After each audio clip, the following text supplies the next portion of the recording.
Discussion कर भी सकते हैं।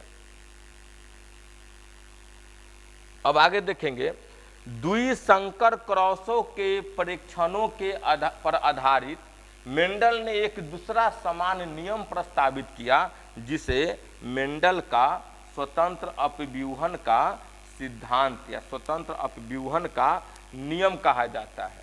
अब देखिए, पहला नियम, पहला प्रयोग से उन्होंने दिया था प्रभाविता का नियम, वंशगत अनुवांशिकता का नियम, और दूसरे प्रयोग से उन्होंने दिया स्वतंत्र अपव्यूहन का नियम। अब दोनों नियम को याद रखिएगा, दोनों नियम पूछ सकता है कि स्वतंत्र अपव्यूहन का नियम क्या है।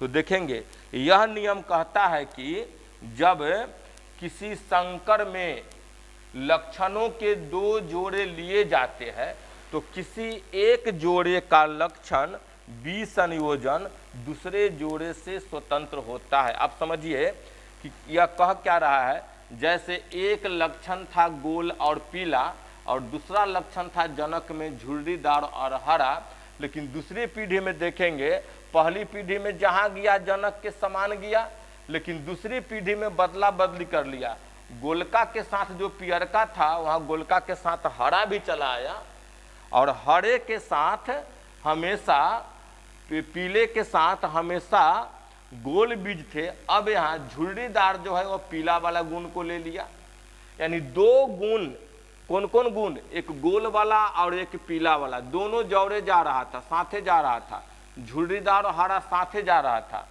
यह दोनों दूसरी पीढ़ी में जाकर बदला बदली कर लिया, गोलका चल गया झुर्रीदार के साथ और पियरका चल गया हरा वाला के साथ। तो क्या है, जनक का जो गुण था वो बदला बदली हो गया। इसी पर उन्होंने दिया था स्वतंत्र अपव्यूहन के सिद्धांत, जिसके अनुसार जब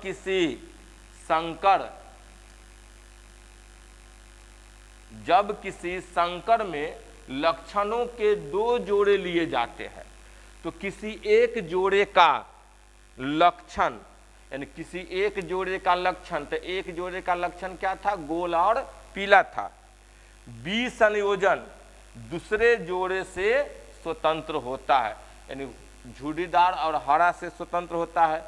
समझे तो गोल और पीला ये भी दोनों एक दूसरे से स्वतंत्र होता है, और झुर्रीदार और हरा भी एक दूसरे से स्वतंत्र होता है। ऐसा नहीं कि जो जनक में पाया जाएगा वही पीढ़ी दर पीढ़ी पाया जाएगा। तो यह नियम हो गया हमारा